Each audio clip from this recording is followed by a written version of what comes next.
Maligayang pagdating sa buksan ng mundo kung saan sama-sama nating binubuksan ang mga kwentong puno ng realidad, damdamin at mga katotohanang bihirang mapansin. Sa bahaging ito, susuriin natin ang nakakagulat na buhay sa mga bansang matinding kulang sa kalalakihan. Mga lugar kung saan hindi lang pag-ibig ang nagiging mailap, kundi pati ang mismong takbo ng lipunan ay nababago dahil sa kakaunting bilang ng mga lalaki. Pamagat. Ang tunay na buhay sa mga bansang pinakakunang sa lalaki sa panahong ito. Mga lugar kung saan pwedeng magkaroon ng napakaraming asawa ang isang lalaki. Mga kaibigan, habang sa silangan ay karaniwang mas marami ang mga lalaki kaysa sa mga babae. At tila ang hirap sa pag-aasawa ay laging nakadikit sa panig ng kalalakihan. Sa kanluran naman ay kabaligtaran ang nangyayari.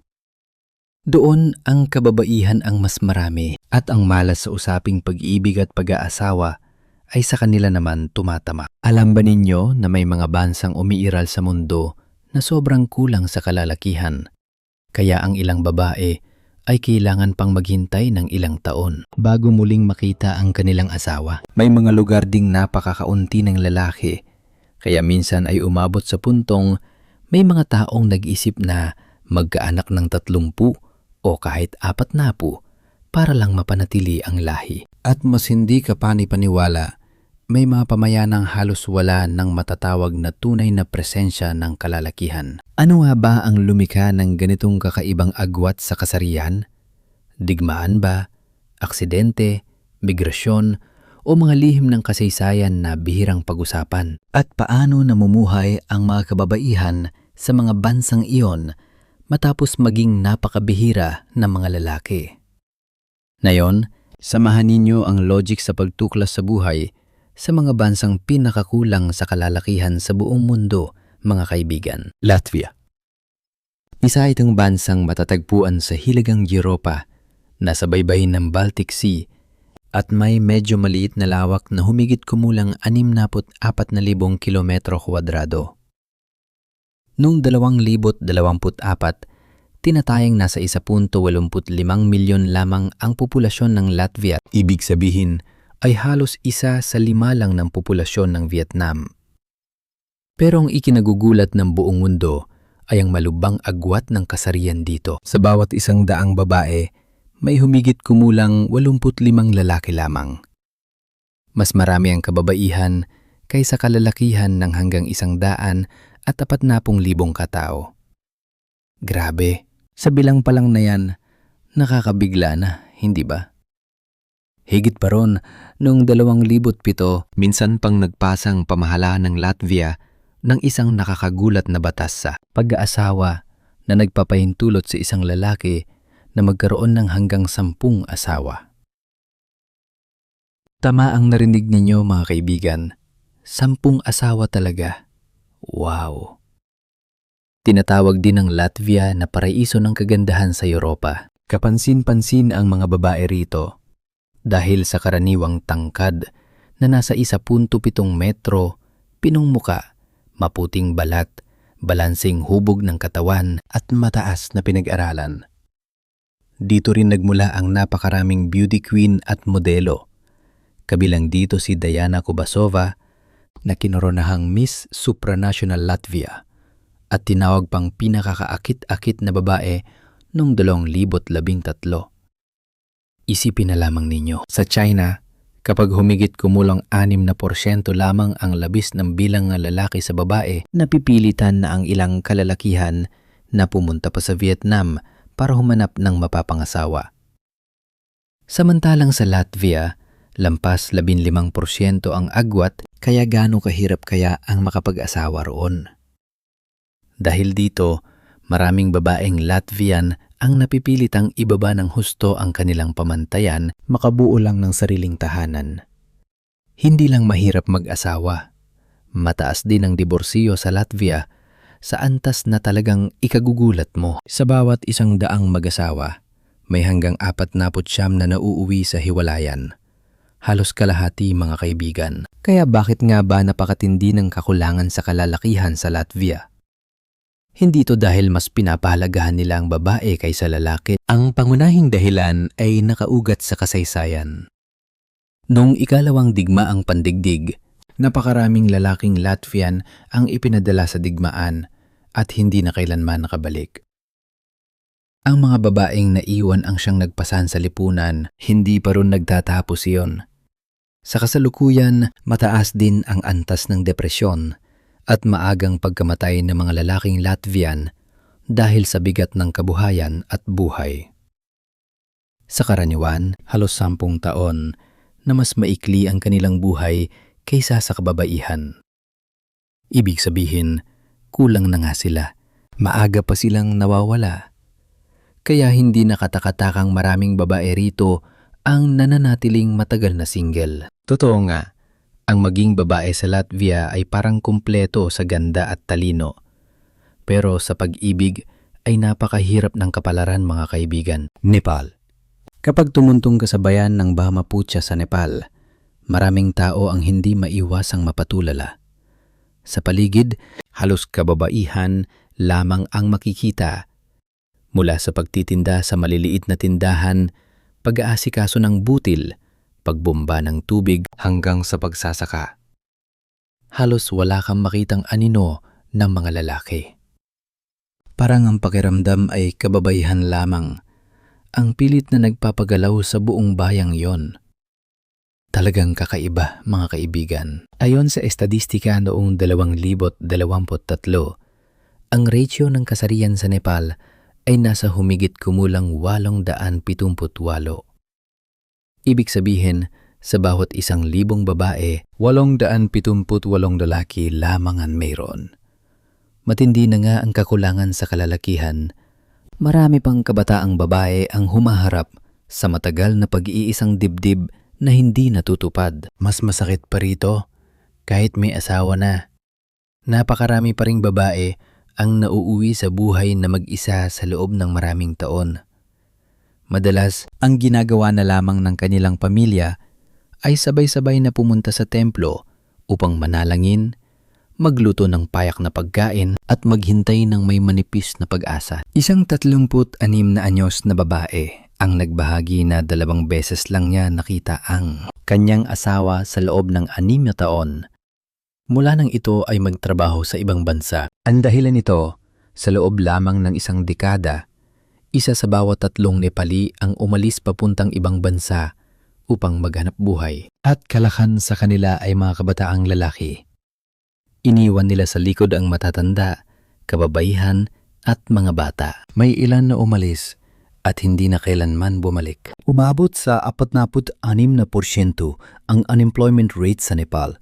Kaya ang pagtatrabaho sa ibang bansa ay halos naging tanging daan upang mabuhay. Dagdag pa rito ang kahirapan sa ekonomiya at limitadong pagkakataon sa edukasyon, kaya ang literacy rate ng kababaihan ay nasa humigit kumulang 57.4% lamang.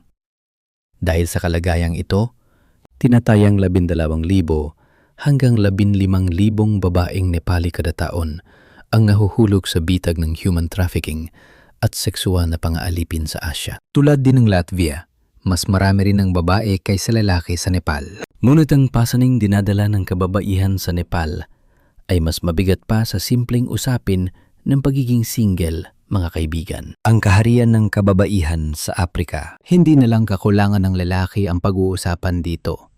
Sa lugar na ito, halos wala talagang lalaki, mga kaibigan. Ang lugar na iyon ay ang Umoza, isang ngayon sa damuhan ng Samburu sa Kenya na madalas tawaging isang napakakaibang pangalan, ang kaharian ng kababaihan. Itinatag ang nayang ito noong 1970 ng 15 babaeng nakaligtas sa sexual na pang-aabuso ng mga sundalong British. Mula sa pagiging isang napilitang kanlungan, unti-unti itong naging tahanan ng mga babaeng may magkakatulad na sugat at kapalaran. Habang lumilipas ang panahon, lalo pang dumami ang populasyon ng Umoza.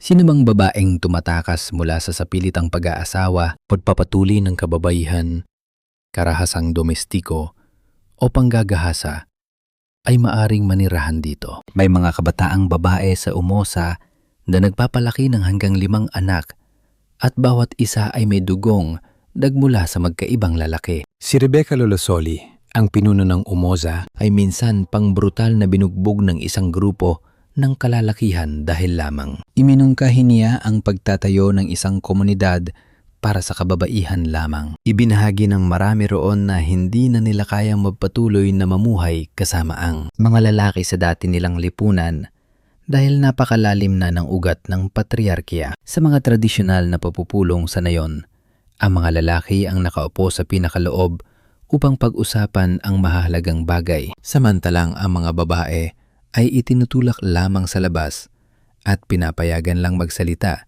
kapag binigyan ng pahintulot. Dahil dito, isinilang ang Umoza bilang isang matibay na deklarasyon.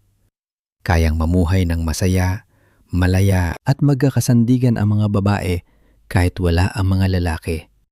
Napakatatag talaga nila mga kaibigan. Kazakhstan. Matatagpuan ang Kazakhstan sa gitnang Asya, sa lugar na pinagtatagpuan ng dalawang malalaking lahi, Europa at Mongol.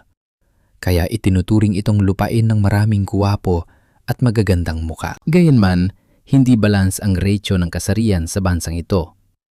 Sa bawat 1,000 babae, may humigit kumulang 944 na lalaki lamang.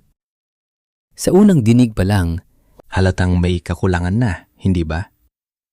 Dahil sa agwat na ito, ang monogamyang pag-aasawa sa ilang lugar ay naging mas maluwag kaysa dati. Sa ilang rural na lugar, hindi na bihira ang lalaking kumukuha pa ng dagdag na asawa. May mga lugar pa nga na sapat ng isang baka upang tuluyang makaalis sa pagiging binata nang hindi na kailangan ng komplikadong dote. Hindi pa rito natatapos ang lahat. Sa Kazakhstan, minsan ding lumitaw ang isang medyo matinding kilusan na humihikayat sa mga lalaki na mag-asawa ng marami upang magkaanak ng napakarami. May ilan pang nagtagda ng layuning magkaroon ng 30 o 40 anak upang di umano'y mailigtas ang bansa sa panganib ng pagbaba ng populasyon. Isang lalaking nagngangalang Kenis B. Satop ang isa sa mga halimbawa. Hayagan niyang sinabi ang hangarin na magkaroon ng 30 hanggang 40 anak. At para maabot ang napakalaking layuning yon, patuloy siyang naghahanap ng ikatlo at ika-4 na asawa. Sa pakikinig pa lang, ramdam mo na ang bigat ng pressure. Ngunit hindi nagtagal. Sinalubong ng matinding pagtutol mula sa lipunan ang kilusang ito. Ang dahilan, marami itong dalang masasamang bunga, lalo na para sa mga babae at bata. Maraming bata ang napipilitang lumaki sa pamilyang may madrasta, habang ang ama naman ay may pagkiling sa mga anak ng ibang asawa na humahantong sa matinding sugat sa kanilang kalooban. Kapag nagiging labis ang bilang ng kababaihan, mas madali ring maliitin ng mga lalaki ang kanilang halaga. Ayon sa datos ng pamahalaan ng Kazakhstan, isa sa bawat 6 na babae ang nakaranas ng pisikal na pananakit mula sa kaparehang lalaki. Mas nakagigimbal pa rito, nagkaroon pa ng dating ministro ng ekonomiya sa bansang ito na hinatulan ng 24 na taong pagkakakulong dahil sa pananakit at pagpatay sa kanyang asawa. Talagang ipinapakita nito na ang kawalan ng balanse sa kasarian ay hindi lamang tungkol sa kulang o sobra. May kasama rin itong malalalim na trahedyang panlipunan na nakapanging ilabot pag-isipan. Hindi ba, mga kaibigan? Belarus. Ang Belarus ay isa sa mga bansang may mas maraming babae kaysa lalaki ng humigit kumulang 12%. At mas nakakagulat pa, halos ito lamang ang bansa sa mundo na minsang nagigpit sa pag-alis ng kababaihan papunta sa ibang bansa, kahit para sa paglalakbay dahil sa isang dahilan na napakahirap paniwalaan. Sobrang gaganda raw kasi ng mga babae rito. Marami pa rin ang nagkakamaling isipin na bahagi ng Russia ang Belarus. Ngunit sa totoo lang, ay ganap silang magkaibang bansa. Isa lang ang malino na pagkakapareho nila, ang kagandahan ng kababaihan. Matagal nang itinuturing ang Belarus na isa sa mga paraiso ng kagandahan sa Europa. Ang mga babae rito ay kilala sa matatangkad na pangangatawan, matatalim na muka, at tindig na parang mga modelo. Maraming babaeng Belarusian ang paulit-ulit na nakalalahok at nagtatamo ng matataas na parangal sa mga pandigdigang patimpalak ng kagandahan. Kaya naman napapahanga ang buong mundo. Mula pagkabata, tinuturuan na ang mga batang babae sa Belarus na maging matatag at may sariling paninindigan. Marami sa kanilang lumaking walang ama sa tabi nila. Ngunit natutunan pa rin nilang tumayo sa sarili nilang mga paa. Gayunman, nasa humigit kumulang 10 milyon lamang ang populasyon ng bansang ito. Hindi rin gaanong sagana ang likas na yaman nito, kaya ang itinuturing na pinakamahalagang kayamanan nito ay ang mga tao, at lalo na ang mga magagandang kababaihan. Dahil dito, minsang nilimitahan ng Estado ang pag-aasawa ng mga babae at ang paglipat nila sa ibang bansa upang manirahan. Dahil nangangamba itong mawawalan ng napakaraming magagandang babae ang bansa. Hindi madali ang magpakasal sa isang babaeng Belarusian. Ang lalaki ay kailangang kumuha ng pagkamamamayan at manirahan ng pangmatagalan sa Belarus. Hindi pwedeng magpakasal lang at pagkatapos ay dalhin ng asawa sa ibang bansa. Ang mismong patakaran ng pagpapanatili sa mga babae sa loob ng bansa at pagtanggap ng mas maraming lalaking mula sa labas ang hindi sinasadyang nagdulot sa Belarus na maging isa sa mga bansang may mataas na bilang ng mga babaeng single. Totoo nga mga kaibigan, kapag sobrang ganda mo, may sarili rin itong pasanin. Russia. Marahil ay hindi ninyo alam na kasalukuyang humaharap ang Russia sa isang napakapansing sitwasyon. May humigit kumulang 10 milyong babae ang nahihirapang makapag-asawa. At ayon sa mga pagtataya, kahit pagsapit ng 2036 ay hindi pa rin gaanong maayos ang agwat na ito. Sa buong teritoryo ng Russia, isa lamang ang rehiyong mas maraming lalaki kaysa babae at iyon ay ang Chukotka Autonomous Okrug sa malayang bahagi ng Far East. Ang mahalagang punto rito, ang kakulangan sa kalalakihan sa Russia ay hindi nag-ugat sa pagpili ng kasarian ng sanggol sa pagsilang. Sa katunayan, pagkapanganak pa lamang ay halos magkapantay ang bilang ng mga sanggol na lalaki at babae. Sa pangkat ng edad na 0 hanggang 4, sa bawat 1,000 batang lalaki ay may humigit kumulang 900 at 47 batang babae.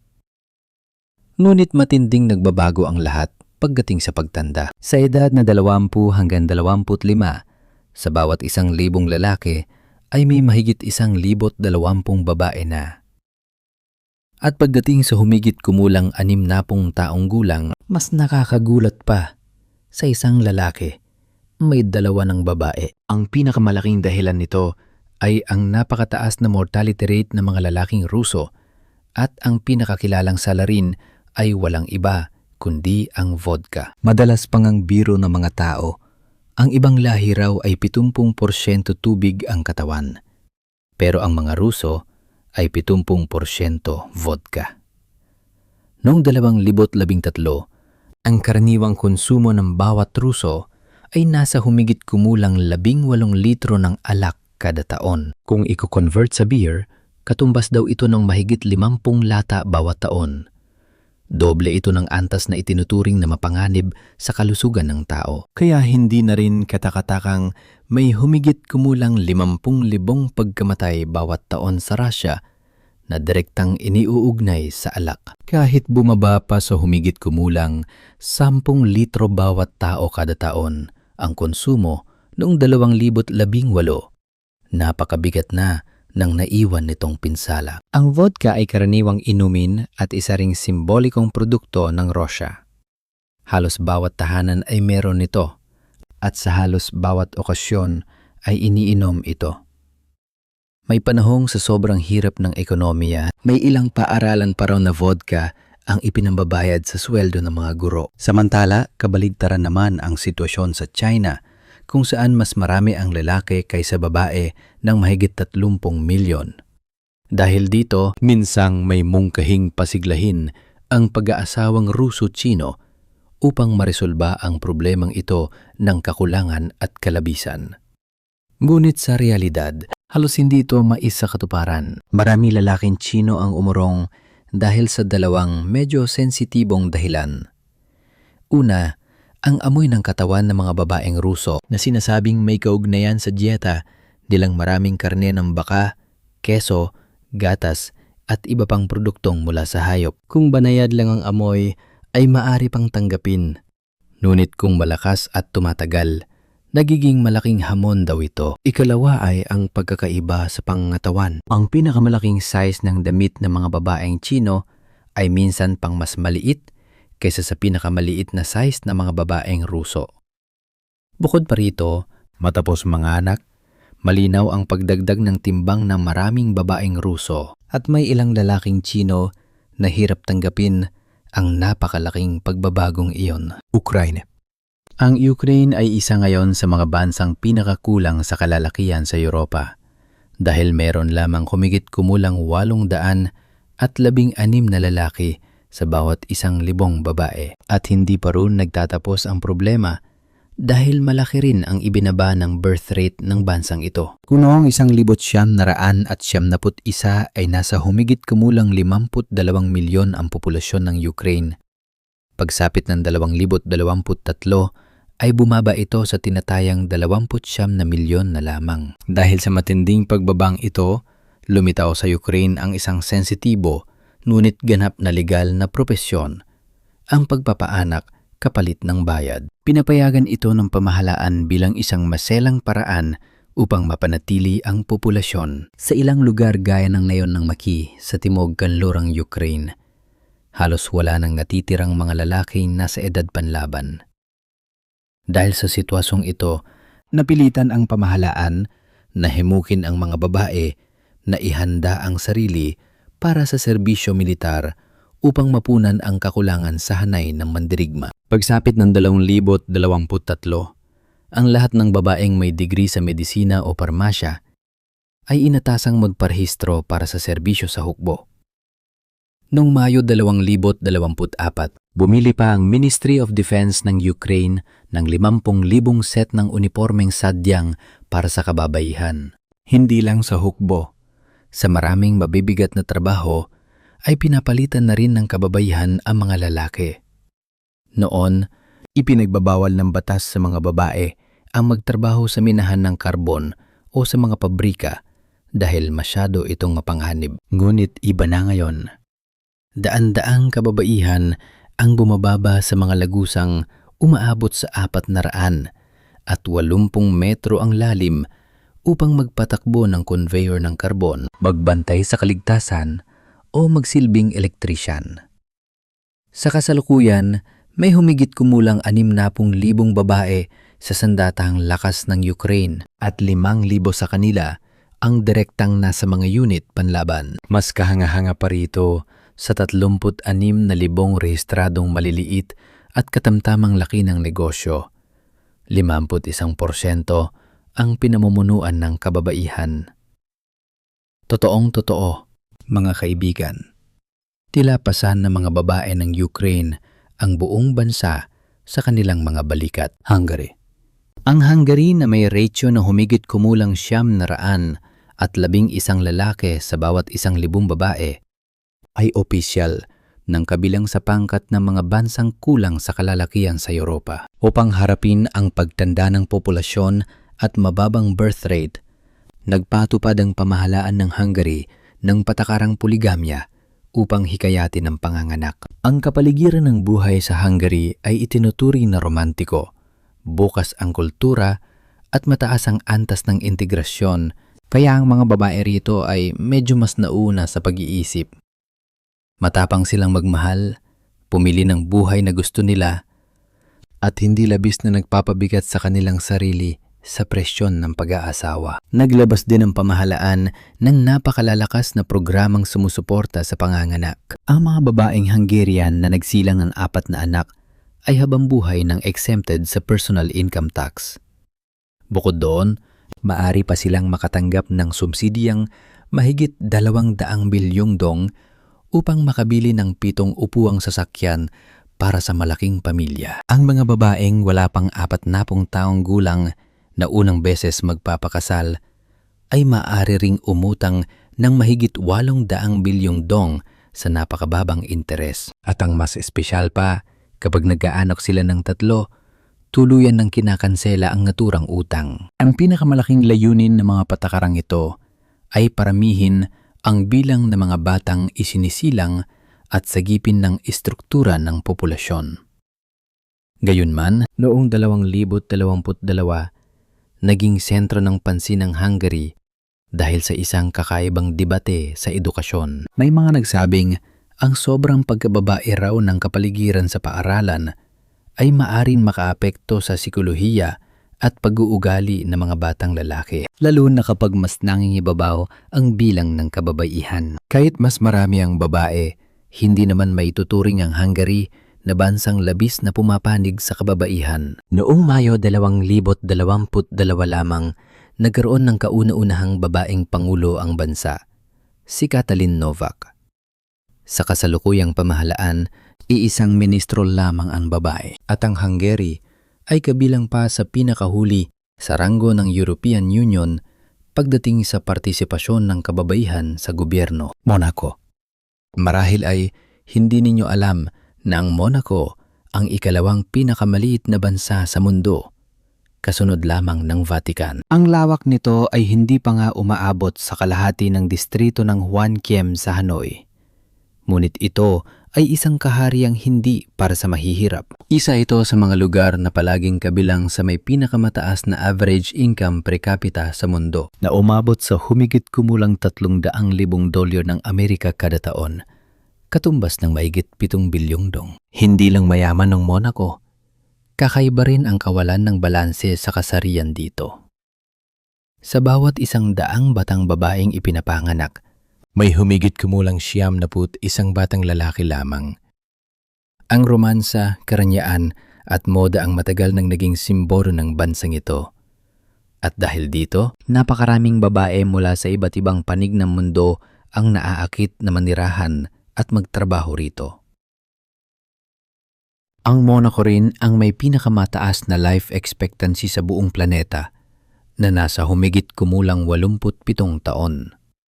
Sa mga ito, ang mga babae ay nabubuhay ng hanggang 90 taon, habang ang mga lalaki naman ay nasa humigit kumulang 85 taon.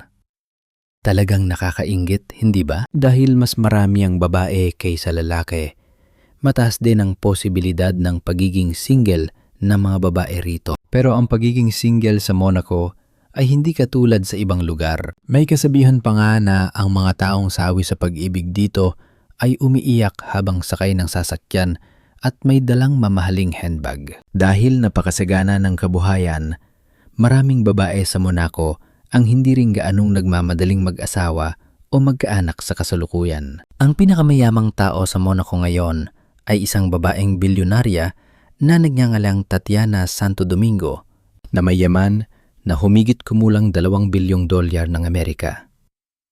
Siya rin ay kabilang sa maharlikang pamilya ng Monaco, at kung pag-uusapan ang pinakakilalang babaero, hindi maaring hindi banggitin si Prince Albert II, ang pinuno ng pamilya Grimaldi. Sikat siya sa sunod-sunod na dramang may kinalaman sa pag-ibig at pagkakaroon ng anak sa labas. Ngunit sa huli ay nakapangasawa pa rin siya ng isang napakagandang babae. Totoo nga, maliit man ang Monaco, ngunit punong-puno ito ng mga kwentong napaka-espesyal at napakaiba, mga kaibigan. Estonia. Hindi na banyaga sa marami ang Republika ng Estonia, isang bansang matatagpuan sa hilagang Europa na sa silangan ay karatigang Russia at sa timog naman ay Latvia. Magkatabi man ang dalawang bansang ito, at tulad ng Latvia, malinaw ding humaharap ang Estonia sa seryosong kawalan ng balanse sa kasarian.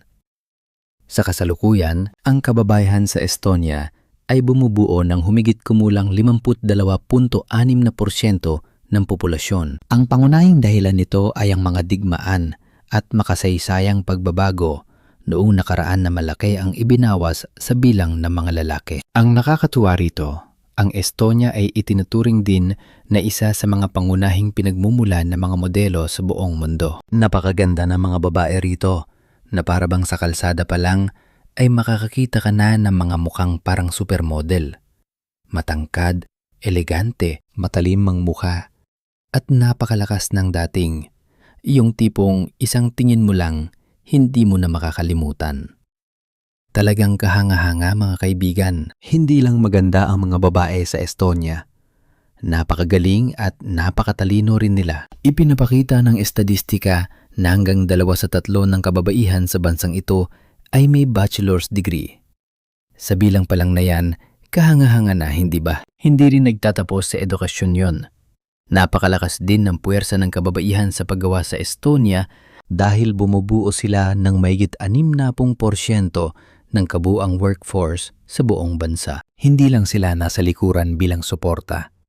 Direkta rin silang nakikilahok sa pamamahala, pag-oorganisa at pagpapatibay ng pambansang ekonomiya. Kaunti man ang lalaki, hindi naman sila kailanman naging mahina mga kaibigan. Kapag nabanggit ang Estonia, hindi maaring hindi mabanggit ang isla ng Kinu na tinaguriang kaharian ng kababaihan. Sa maliit na islang ito, bihirang-bihira ang presensya ng mga lalaki. Ang mga babae ang nagdedesisyon sa halos lahat ng malalaki at maliliit na bagay. Hindi ito dahil naghimagsik ang mga babae para agawin ang kapangyarihan, kundi dahil wala na talaga silang ibang pagpipilian. Mula pa noong 19 na siglo, ang mga lalaki sa isla ay kailangang maglayag ng matagal upang mangisda at maghanap buhay, kaya ang naiwan sa isla ay halos puro kababaihan. At sa panahong iyon, ang mga nakatatandang babae ang tumayo bilang mga pinuno ng komunidad, nag-ingat sa tradisyon at nagpanatili sa buhay ng lugar. Ang tanging bagay na hindi ginagawa ng mga babae sa Kinu ay ang paghuhukay ng libingan. Sa lahat ng iba pa, sila ang sumasalo. Ang tindi talaga, hindi ba mga kaibigan? Ito ang mga nakakagulat na katotohanan tungkol sa buhay sa mga bansang kulang sa kalalakihan. Mga kwentong nagpapakita na kapag nabago ang balanse ng kasarian, kasabay ding nagbabagong pag-ibig, pamilya, lipunan at kapalaran ng napakaraming babae.